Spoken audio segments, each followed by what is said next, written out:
ሰላም የተከበራችሁ አድማጮች እንዴት ናችሁ? እግዚአብሔር ይመስገን እኔ በጣም ደህና ነኝ። የምትገኙት አራዳ ሜዳ ኦፊሻል ላይ ነው። የአራዳ ሜዳ ኮሜንታተር ተስፋወርቅ ሉልሰገድ ነኝ። ዛሬ ደግሞ ትላንትና ስለተደረገው የቼልሲና የኮፐንሃገን የኮንፈረንስ ሊግ ጨዋታ እንመለከታለን። ይህ የኮንፈረንስ ሊግ ጨዋታ እንግዲህ የ16ቱ ጥሎ ማለፍ የሁለተኛ ዙር የጨዋታ መርሃ ግብር ነበር። በጨዋታው ላይ ቼልሲ 1-0 በማሸነፍ በድምር ውጤት የ3-1 ድል አስመዝግቦ የቀጣዩን የሩብ ፍጻሜ መቀላቀል የቻለ ቡድን ሆኗል። ቡድኑ እንግዲህ በተለይም የመጀመሪያውን ዙር ጨዋታ 2-1 አሸንፎ ነበር። ከሜዳው ውጭ ያደረገውን ጨዋታ የአንድ ጎል ልዩነት በመካከላቸው ነበር። ስለዚህ በዚህኛው የመልስ ጨዋታ ደግሞ ስታንፎርድ ብሪጅ ላይ ጨዋታው ሲደረግ ቼልሲዎች ጨዋታውን እንዴት አድርገው ሊወጡት ይችላሉ የሚለው ብዙዎቹን ሲያነጋግር የቆየ ጉዳይ ነበር። ቼልሲዎች ከዚህ ቀደምም እንዳነሳ ነው በዚህ በኮንፈረንስ ሊጉ ያን ያክል ከባድ ተጋጣሚ እስካሁን ድረስ አግኝተዋል ለማለት ያስቸግራል። ሲገጥሟቸው የነበሩ ቡድኖች ከቼልሲ ጋር በደረጃም በውጤታማነትም በታሪክም ፍጹም የማይገናኙ ቡድኖችን ነበር ቼልሲ በኮንፈረንስ ሊጉ ሲያገኝ የነበረው። እነዛን ክለቦችም በጣም በቀላሉ እያሸነፈ ነጥብ ሲይዝ ተመልክተናል። ያደረጋቸውን ጨዋታዎች ለምሳሌ ሻምሮክ ሮቨርስ ጋር ተጫውቶ 5 ግቦችን ያስቆጠረ፣ አስታናን 3-1 በሆነ ውጤት ማሸነፍ የቻለ፣ እንዲሁ ደግሞ ሄደንሃይምንም ጭምር ሲያሸንፍ ያየ ነው። የኖህ እግር ኳስ ክለብንም 8-0 በሆነ ውጤት ያሸነፈ ክለብ ነውና ጨዋታዎቹ በእንደዚህ አይነት መልክ የሚነሱ ስለነበሩ አሁን ያገኘው ኮፐንሃገን ግን ቢያንስ ከቼልሲ ጋር በጥሩ መንገድ መፎካከር የሚችል ቡድን እንደሆነ ሲነገርለት የቆየ ቡድን ነው። እንግዲህ ኮፐንሃገን በዴኒሽ ሊግ አሁን ባለው የደረጃ ሰንጠረዥ ስትመለከቱት በሱፐር ሊጉ ሁለተኛ ደረጃ ላይ የተቀመጠ ቡድን ነው። ከመሪው ቡድን በ1 ነጥብ ዝቅ ብሎ በ41 ነጥቦች ሁለተኛ ደረጃ ላይ የሚገኝ ቡድን ነው። ስለዚህ ቼልሲን የመፎካከር አቅም ያለው ቡድን እንደሆነ ሲነገር ነበር። ቼልሲ ጨዋታውን አሸንፎ ወደ ሩብ ፍጻሜው ማለፉን አረጋግጧል። እንግዲህ በዚህ ጨዋታ ላይ ምን አይነት እንቅስቃሴ ነበር የሚለውን ስንመለከት በመጀመሪያው አጋማሽ ኮፐንሃገኖች የተሻለ የማጥቃት እንቅስቃሴ ለማድረግ ጥረት ሲያደርጉ ነበር።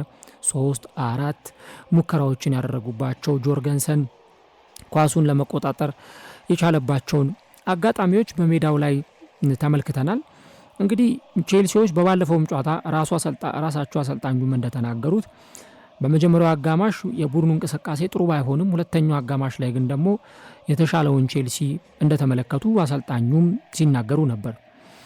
እንግዲህ በዚህ የጨዋታ መርሃ ግብር ላይ ቼልሲዎች በሳምንቱ መጨረሻ ለቶፕ 4 ወሳኝ ከሆኑ ጨዋታዎች መካከል አንዱን በለንደን ደርቢ ከአርሰናል ጋር ስለሚያከናውን ለዛም ተጫዋቾቹን ደግሞ በአግባቡ ጉልበታቸውን መቆጠብ ስላለበት እነማንን በቋሚ 11 ውስጥ ይጠቀማል የሚለው ሲጠበቅ ነበር። በመስመር ማጥቃት በጣም የተሻለ የሚባለው ቴሪክ ጆርጅ ወደ ሜዳ ገብቷል።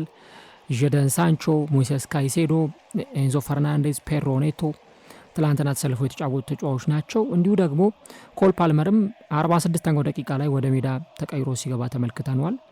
ኮል ፓልመር በመጀመሪያዎቹ ዙር ጨዋታዎች ላይ ወደ ሜዳ ገብቶ ሲጫወት አልተመለከትነውም ከተለያዩ ሁኔታዎች ጋር። ምክንያቱም ቀደም ሲል እንደነገርኳችሁ በዛ የቼልሲ የመጀመሪያዎቹ ዙር ጨዋታዎች ላይ የነበሩት ቡድኖች በቼልሲ እይታ ከቼልሲ በደረጃ በጣም ዝቅ ያሉ ቡድኖች ስለሆኑ ኮል ፓልመርን በእነዚህ ጨዋታዎች ላይ ማሰለፍ ተጫዋቹ ማድከም ስለሆነ ተጫዋቹ በነዛ የመጀመሪያ ጨዋታዎች ላይ አልነበረም። አሁን ግን በዚህ በ16ቱ ጥሎ ማለፍ ስብስብ ውስጥ መካተት ችሏል እና ተቀይሮ ሲገባ ተመልክተነዋል።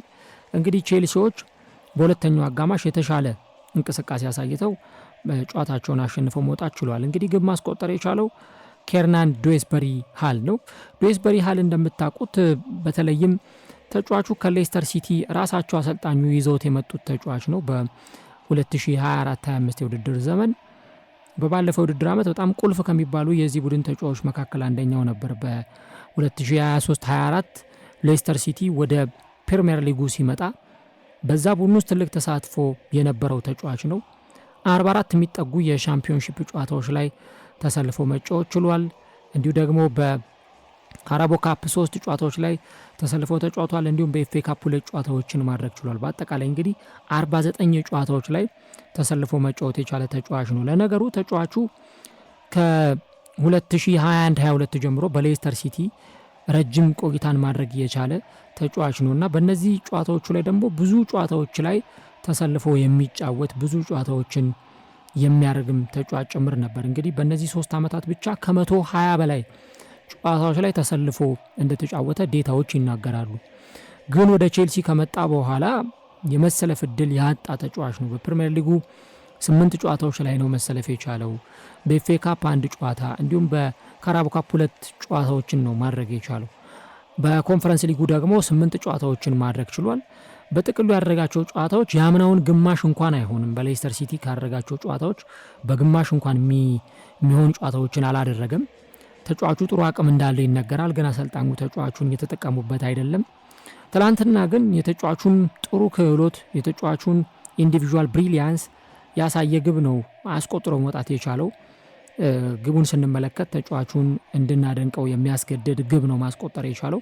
በዚህም እንግዲህ መነሻነት ቼልሲ ጨዋታውን 1-0 በሆነ ውጤት መምራት ችሏል ማለት ነው። ከዛም በኋላ በጨዋታው ላይ እንደተመለከት ነው ያን ያክል በጣም ተጽዕኖ ፈጣሪ የሆነ እንቅስቃሴ በኮፐንሃገኖች በኩል አልተመለከትንም ነበር። የተሻለ ማጥቃት ለማድረግ ሙከራ አድርገዋል፣ ግን በዛ ልክ የተሳካ አልነበረም። እንግዲህ ኮፐንሃገኖች የተበላሸባቸውን ኳስ ነው ራሱ ዱዌስበሪ ሃል 2-3 ተጫዋቾችን አታሎ በመግባት ፍጹም ቅጣት ምት ክልል ውስጥ በመግባትም ጭምር ማስቆጠር የቻለው። ያስቆጠረውን ጎል ስንመለከት ተጫዋቹ ምን ያክል እድል እንዳጣና አሰልጣኙ ደግሞ ለተጫዋቹ እድል ቢሰጠው የተሻለ ነገር ማድረግ እንደሚችል በዚህ ጨዋታ ላይ አሳይቷል። ለእኔ ይቺ ግብ አንድ መልእክት አስተላልፋለች ብዬ አስባለሁ። ከዚህ በኋላ አሰልጣኙ ኤንዞ ማሬስካ ለዚህ ተጫዋች የበለጠ እድል እንዲሰጡት የበለጠም ደግሞ አምነውት ስኳዳቸውን ሮቴት በሚያደርጉ ጊዜ ተጫዋቹን እንዲያሰልፉት ያደረገች ጎል ናት ብዬ አስባለሁ እና በጣም ቆንጆ ግብ ነበር ማስቆጠር የቻለው። በጨዋታው ላይም እንግዲህ በስካይ ስፖርት ከ10 8 ሬት የተሰጠው ተጫዋች ሆኗል። እንግዲህ ትላንትና ከተሰለፉት የቼልሲ ተጫዋቾች የእሱን ያክል ቁጥር ያገኘ ተጫዋች የለም። ለምሳሌ ጥሩ ቁጥር ካገኙ ተጫዋቾች መካከል ቻሎባ 6፣ አቼምፖንግ 6፣ ካይሴዶ 7 እንደዚህ ያሉ ቁጥሮችን አግኝቷል። ተቀይሮ የገቡትም እነ ፓልመር እና ኩኩሬያም 6 ነው የተሰጣቸው ሬት። ነገር ግን ደግሞ ዱዌስበሪ ሃል ትላንት ግብም ከማስቆጠሩ ባሻገር በጨዋታው ላይ ቆንጆ ምሽትን ነው ማሳለፍ የቻለው። የጨዋታው ማን ኦፍ ዘ ማች የሚያስብለውን ብቃት ማሳየት ችሏል። እንግዲህ ቼልሲዎች በጨዋታው ላይ በተለይም ደግሞ በሁለተኛው አጋማሽ 11 ሙከራዎችን ማድረግ ችሏል። ግን ደግሞ አሁንም ቢሆን ኮል ፓልመር የግብ ድርቁን መፍታት አልቻለም። ስለ ኮል ፓልመር በጣም ብዙ ነገሮች ይባላሉ፣ ብዙ ነገሮች ይነሳሉ። ለእኔ ኮል ፓልመር ብዙ ጫናዎችን ከእድሜው በላይ እየተሸከመ እንደሆነ ነው የሚሰማኝ። ምክንያቱም ተጫዋቹ በባለፈው ውድድር ዓመት በቼልሲ በነበረው የመጀመሪያ ዓመት ቆይታው በጣም ድንቅ ጊዜን ማሳለፍ ችሏል። ገና ከእድሜው ወጣትነት አንጻር በቼልሲ ቤት ደግሞ የሚጠበቅበት በጣም ብዙ ሆኖ ደጋፊዎችም እንደው ጥሩ ብቃት እንኳን ካላሳየ ሚዲያዎችም ኮል ፓልመር ወይ ግብ ሳያስቆጥር ወይ አሲስት ሳያደርግ እንኳን ከወጣ ኮል ፓልመርን የሚተቹባቸው አጋጣሚዎች በጣም ብዙ ናቸው እና እንግዲህ አሁን ኮል ፓልመር 10ኛ ጨዋታው ላይ ደርሷል፣ ግብ ማስቆጠር ካቆመ ማለት ነው። በባለፈውም በሳምንቱ መጨረሻ ቼልሲ ሌስተር ሲቲን ባሸነፈበት የጨዋታ መርሃ ግብር የፍጹም ቅጣት ምት አምክኖ ነበር።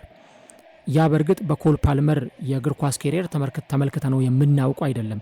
ኮል ፓልመር የፍጹም ቅጣት ምቶችን ሲያመክን የተለመደ አይደለም። ግን ተጫዋቹ ትላንት በባለፈው ጨዋታ ላይ የፍጹም ቅጣት ምት አምክኖ ነበር። ትላንትናም እንደዚሁ ግብ ሊያስቆጥር አልቻለም። እናም የሞከራቸው ሙከራዎች ነበሩ፣ ግን ውጤታማ ያልነበሩ ሙከራዎች ነበሩ። ያም ሆኖ ግን አሁንም ቢሆን አሰልጣኙ እንደ ቡድን ጫናውን ወደ ቡድን ማውረዱ የተሻለ እንደሆነ ይታመንበታል። ጥሩ ተጫዋቾች አሏቸው ቼልሲዎች። ግብ ሲያስቆጥሩም የተሻለ ግብ ማስቆጠር የሚችሉ ተጫዋቾች አሉ እንደነ ጀደን ሳንቾ። ከዛ በተጨማሪ ራሱ ሞይሴስ ካይሴዶ፣ ኤንዞ ፈርናንዴዝም ግብ ሲያስቆጥር የምናውቀው ተጫዋች ነበር። ትላንትና ግን በ1-0 በጣም በጠባብ ውጤት ነው ጨዋታውን ማሸነፍ የቻሉት። እናም እንዲህ ያለውን ነገር ደግሞ ለማስተካከል ሌሎች ተጫዋቾችም ጫናውን ቢጋሩት የተሻለ ነው። አንድ ደግሞ የሚነሳው በተለይ ለኮል ፓልመር ነጻነት ይሰጠዋል ተብሎ የሚታሰበው የኒኮላስ ጃክሰን መኖር ነበር። በተለይ ኒኮላስ ጃክሰን ከተከላካይ ጀርባ ሩጫዎችን ስለሚያደርግ የተሻለ ኳሶችን መቀባበል የሚችሉበት አጋጣሚ እንዳለ የሚነገርለት ነበረ። ግን ኒኮላስ ጃክሰን ከተጎዳ በኋላ ፔድሮ ኔቶ አሊያም ደግሞ ክሪስቶፈር ንኩንኩ ስለሚገቡ ኮል ፓልመር ያንን አይነት ጥምረት ከነዚህ ተጫዋቾች ጋር እያደረገ አይደለም የሚሉ ሀሳቦች የተነሱ ይገኛሉ። ያም ሆነ ግን ቼልሲ ወደ ቀጣዩ ዙር አልፏል። በቀጣይ ደግሞ ከፖላንዱ ክለብ ሊጊያ ዋርሶ ጋር ነው ጨዋታውን የሚያከናውነው። ሚያዚያ 10 እና ሚያዚያ 17 ጨዋታዎቹ ይከናወናሉ። እንግዲህ የመጀመሪያው ጨዋታ ሚያዚያ 10 ነው የሚከናወነው። ሊጋ ዋርሶ ያው የፖላንድ ቡድን ነው። የማሸነፍ ግምቱም ለቼልሲ እንደሚሰጥ ሲነገር ቆይቷል። የመጀመሪያው ጨዋታ ስታንፎርድ ብሪጅ ላይ ከተደረገ በኋላ ሁለተኛው ጨዋታ ደግሞ ሚያዚያ 17 ሲደረግ ፖላንድ ላይ የሚደረግ ይሆናል ማለት ነው። አሰልጣኙ ኤንዞ ማሬስካ ከጨዋታው በኋላ በተለይም በሁለተኛው አጋማሽ የተሻለ እቅድ እንደነበራቸው ተናግረዋል። በመጀመሪያውም ጨዋታ ማለትም ዴንማርክ ላይ በነበረው ጨዋታ የተሻለ እንቅስቃሴ በመጀመሪያው አጋማሽ ለማሳየት ከብዶን ነበር፣ ነገር ግን በሁለተኛው አጋማሽ ጥሩ ተንቀሳቅሰናል የሚል አስተያየት ሰጥቷል። ይህም የሆነበት ምክንያት በሁለቱም አጋማሾች ከነበረን የጨዋታ እቅድ አንጻር ነው። በመጀመሪያው ጨዋታ ማለትም ዴንማርክ ላይ በነበረው ጨዋታ ላይ የመጀመሪያውን አጋማሽ እንቅስቃሴያችንን ምን ይመስል እንደነበር በተወሰነ መንገድ ለመቃኘት አናላይዝ ለማድረግ ለመተንተን ሞክረናል የሚል አስተያየታቸውን ሰጥቷል። እንግዲህ ቼልሲ ቅድም እንደነገርኳችሁ መግቢያ ላይ በመጀመሪያው አጋማሽ ትንሽ ስትራግል ያደረገበት ትንሽ የታገለበት የመጀመሪያው አጋማሽ ነበር። ከዛ በኋላ ነው በሁለተኛው አጋማሽ ጥሩ እንቅስቃሴ መጫወት የቻለው። ያ መሆኑን ተከትሎ አሰልጣኙ ይህን ነገር አንስተዋል። በመጀመሪያው አጋማሽ ላይ የነበረን እንቅስቃሴ ጥሩ አልነበረም፣ ሁለተኛው አጋማሽ ላይ ግን ጥሩ እንቅስቃሴዎችን አድርገናል የሚል አስተያየት ሰጥተዋል። ከዛ ውጪ ስለ ተጫዋቻቸው ጆሹዋ አቼምፖንግም ጭምር ተናግረዋል። ጆሹዋ አቼምፖንግን የቀየር ነው ጥሩ ስላልተጫወተ አይደለም፣ እንደውም እሱ ጥሩ እንቅስቃሴን አሳይተዋል ብለዋል አሰልጣኙ። እሱን የቀየር ነው የጨዋታውን ሂደት ስትራክቸሩን መቀየር ስለፈለግን ነው፣ ያንን ለማድረግ የተጫዋች ቅያሪን አድርገናል፣ በሁለተኛው አጋማሽ የተሻለ የተጫወት ነው ለዛ ነው የሚል አስተያየታቸውን አሰልጣኙ ሰጥተዋልና እንግዲህ ወጣት ተጫዋቾቻቸውን እንደሚያሰልፉም ጭምር ይታወቃል። አቼምፖንግ፣ ቴሪክ ጆርጅ የመሳሰሉ ተጫዋቾች ሲሰለፉ ቆይተዋል። ቼልሲ እንግዲህ በተለያዩ ጨዋታዎች ላይ ስንመለከተው ከሳውዛምፕተንም ጋር ከሌስተር ሲቲም ጋር በተደረጉትም ጨዋታዎች ላይ ምን ያክል ጨዋታዎችን ለማሸነፍ ቼልሲ ስትራግል እንደሚያደርግ በባለፈውም በሌስተር ሲቲው ጨዋታ ላይ ማርኮ ኩሬያ ግብ አስቆጠረ እንጂ በጣም ግብ ለማግኘት የተቸገረ ቡድን ነበር። ያ በኢንዲቪዥዋል ብቃት በማርኮ ኩሬያ አማካኝነት የተገኘ ግብ ነው። ይህ መሆኑን ስናስብ ትንሽ አሰልጣኙ አሁንም የተለያዩ ታክቲካል ቼንጆችን ወይም ለውጦችን ማድረግ አለባቸው የሚል ሀሳብ እንዲነሳ ያደርጋል። ቀጣዮቹ ጨዋታዎቻቸው ይጠበቃሉ። ዶይስበሪ ያህል ከጨዋታው መጠናቀቅ በኋላ አንድ ሀሳብ ሰጥቷል። ቻምፒዮንስ ሊግን ቼልሲ አሸንፏል፣ ዩሮፓ ሊግንም አሸንፏል። ስለዚህ ኮንፈረንስ ሊግን አያሸንፍም ማለት የማይሆን አስተሳሰብ ነው የሚል አስተያየት ሰጥቷል። እንግዲህ በተለይም የቼልሲ እግር ኳስ ክለብ ዘንድሮ ኮንፈረንስ ሊግን ያሸንፋል ተብሎ ከሚታሰቡ ክለቦች መካከል ቀዳሚው ክለብ ነው። ያሉትን ክለቦች ብትመለከቷቸው ከቼልሲ በደረጃ በጣም ያነሱ ናቸው። ከዛም ባሻገር ደግሞ ቼልሲ ይህንን የኮንፈረንስ ሊግ ለማሸነፍ ጥሩ ቁመና ላይ ያለ ቡድን ነው ተብሎ ይታሰባል። እናም የኮንፈረንስ ሊጉን ያሸንፋል የሚሉ ነገሮች ሲነሱ ነበረ። ግን ደግሞ የቼልሲ የሰሞነኛ ብቃቱ ጥሩ ስላልነበር ምናልባት ኮንፈረንስ ሊጉ ላይ እስከ ምርቀት ሊጓዝ ይችላል የሚል ጥያቄ ሲያስነሳ ቆይቷል። እሱ ግን እንደሚናገረው ሻምፒዮንስ ሊግና ዩሮፓ ሊግን ሲያነሳ የተመለከታችሁትን ክለብ ኮንፈረንስ ሊግን አያነሳም ብሎ መናገር የማይሆን አስተሳሰብ ነው የሚል አስተያየቱን ሰጥቷል። እኛ አንታበይም፣ በቡድናችን ውስጥ ያለውን ጥራት እናውቀዋለን። ኮፐንሃገን ጥሩ ቡድን ነበር፣ ነገር ግን በማለፋችን ደስተኞች ነን የሚል አስተያየቱን ሰጥቷል። እንግዲህ ቼልሲ ከዚህ በኋላ በእነዚህ ሁለት ውድድሮች ላይ በከፍተኛ ሁኔታ ውድድሩን የሚያደርግ ነው የሚሆነው። በኮንፈረንስ ሊግና እንዲሁ ደግሞ በቶፕ ፎር ውስጥ ገብቶ ለማጠናቀቅ ጥረት ያደርጋል። በእንግሊዝ ፕሪሚየር ሊግ ከዚህ በኋላ ከባባድ ጨዋታዎችን ሲያደርግ ነው የምንመለከተው። 3 ተከታታይ የለንደን ደርቢ ጨዋታዎችን ያደርጋል ከአርሰናል፣ ከቶተናምና ከብሬንትፎርድ ጋር። ከዛ በኋላ ነው እንግዲህ ከነ ኢፕስዊች ታውን ከመሳሰሉ ክለቦች ጋር ጨዋታውን የሚያደርገው። ሊቨርፑልን፣ ኒውካስልን እንዲሁ ደግሞ ማንቸስተር ዩናይትድን የሚገጥሙባቸው ጨዋታዎች አሉ። እነዚህ ጨዋታዎች የሚበለጥ ይጠበቃሉ። ኖቲንግሃም ፎረስትንም ጭምር ይገጥማል። ቼልሲ ከዚህ በኋላ በሚያደርጋቸው ጨዋታዎች ላይ 3 ነጥብ ይዞ ይወጣል። ቼልሲ የኮንፈረንስ ሊግን ያሸንፋል፣ እንዲሁ ደግሞ ቶፕ 4 ገብቶ ያጠናቀቃሉ። ሀሳቦቻችሁን አጋሩ። ቼልሲ ወደ ሩብ ፍጻሜው አልፏል። ጥሩ ግስጋሴን ያደረገበት ምሽት ነበር።